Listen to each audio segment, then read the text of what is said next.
আজকাল নিজের জন্য বড় মায়া হয়। কি ছিলাম আর কি হয়ে গেলাম। কতকাল নিজেরে ভালোবাসি না, নিজের যত্ন নেই না। ইদানিং নিজের প্রতি বড় অভিমান হয়।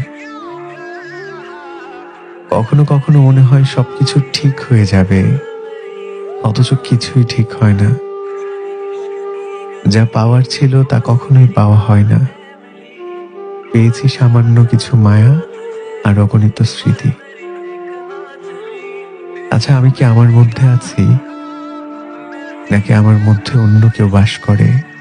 আমি ঠিক বুঝতে পারি না। বিশ্বাস করেন, আমি খুব বেশি কিছু চাইনি, শুধু একটা ভরসার হাত আর একটু ভালোবাসা চেয়েছিলাম। অথচ এতটুকু আমার ভাগ্যে জুটেনি, এতটুকু আমার ভাগ্যে জুটেনি। যারা আমার চ্যানেলে এখন নতুন, চ্যানেলটি সাবস্ক্রাইব করেননি, অবশ্যই চ্যানেলটি সাবস্ক্রাইব করে সাথে থাকবেন এবং পাশে থাকা বেল আইকনটি ক্লিক করে রাখবেন পরবর্তী ভিডিও নোটিফিকেশন পাওয়ার জন্য। আল্লাহ হাফেজ।